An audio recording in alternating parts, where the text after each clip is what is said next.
notre journaliste qui affirme sa différence par le pull a rencard avec un acteur comme elle, pas comme les autres. Depuis 30 ans, Ron Perlman promène sa bouille incomparable dans le cinéma, de nanar en film à succès comme Le Nom de la Rose ou Drive.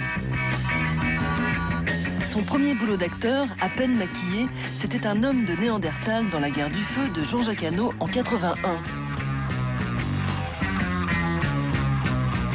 Pardon de te réveiller, Ron, mais t'avais fait quoi au juste pour décrocher ce rôle d'homme des cavernes?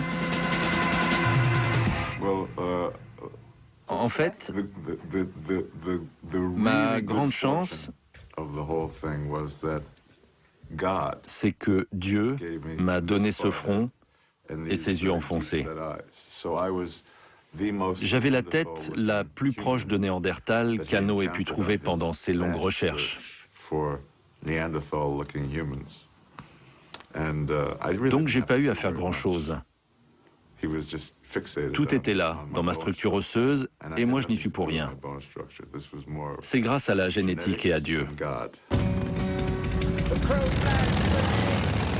Aujourd'hui, avec la série Sons of Anarchy, une adaptation d'Hamlet à moto, Ron Perlman incarne le patriarche. Il est Clay, chef d'un club de bikers, spécialisé dans les grosses cylindrées et les activités criminelles.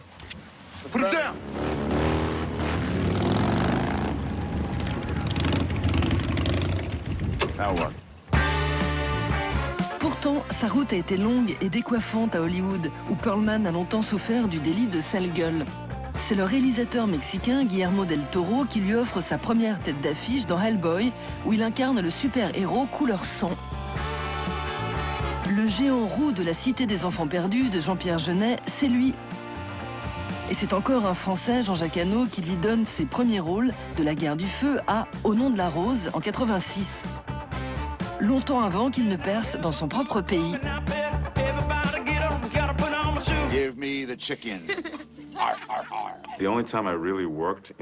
Les seules fois où j'ai joué dans des gros films hollywoodiens, c'est quand un de ces trois réalisateurs en tournait un.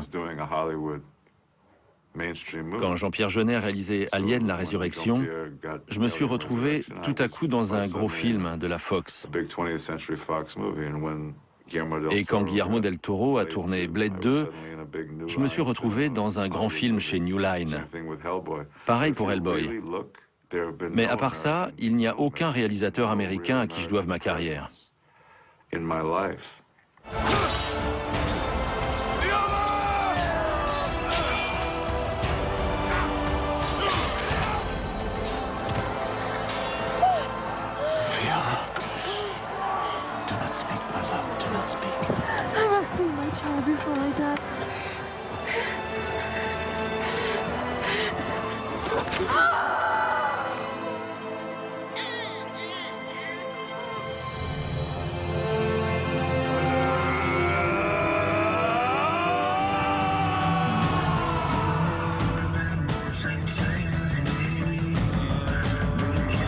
Né en 50 à New York, fils d'une employée municipale et d'un musicien de jazz, Ron Perlman souffre de sa différence physique jusqu'à ce qu'il trouve son salut sur les planches de théâtre. Il y joue des rôles d'outsider, comme lui. Je me sentais marginal physiquement. Je savais que ma tête allait être un sacré fardeau,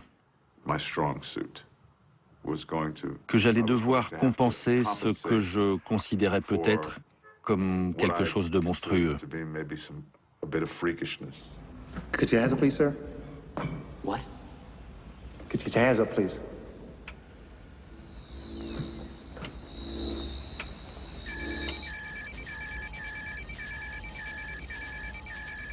There are no weapons allowed on board, sir. My own recipe.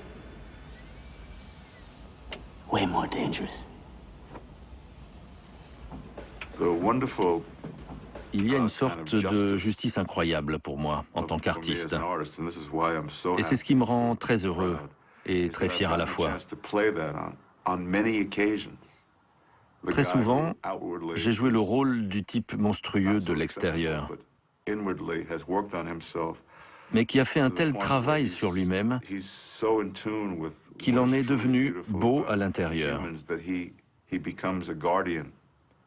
Comme s'il était le gardien de tout ce qu'il y a de plus beau chez l'être humain. Il en devient presque un surhomme, un super-héros. Enterprise. We are the Riemann Warbird Scimitar. Praetor Shenzon, I'm I pleased am to... not Shinzon. I am his viceroy. Ron Perlman n'a pas vraiment la tête du playboy. Du coup, ses débuts dans le cinéma américain, il ne les fait presque jamais à visage découvert. Son premier grand rôle à la télé, La Belle et la Bête, qui lui vaut un Golden Globe en 90. Quand j'étais plus jeune, le fait de porter un masque et de me transformer en une chose abstraite,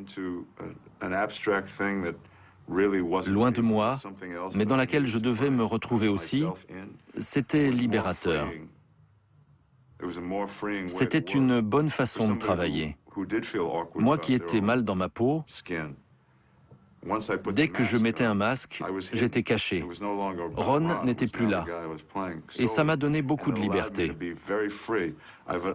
Maintenant, j'en ai moins besoin parce qu'avec l'âge, tu deviens plus à l'aise avec toi-même.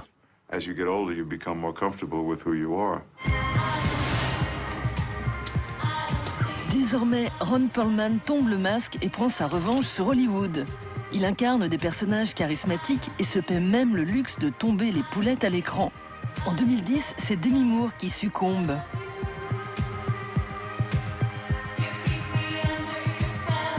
Un an plus tard, le réalisateur Nicholas Winding Refn choisit Ron pour donner du fil à retordre au héros de Drive, Ryan Gosling.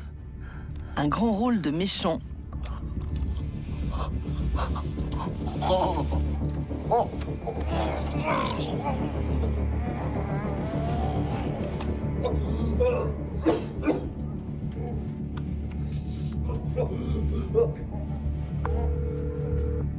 Ron, c'est un vrai Don.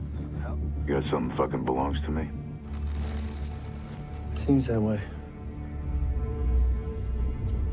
And you calling me? Why?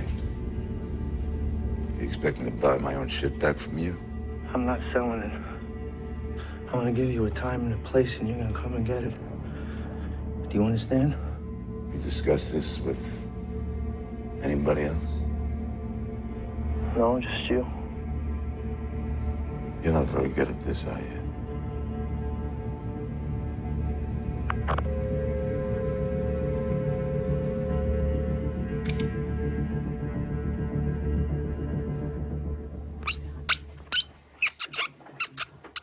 Oula, ça fait du bruit. Au lieu de flinguer tous nos stylos, t'as pas plutôt un tuyau sur Sons of Anarchy? Tu veux un scoop?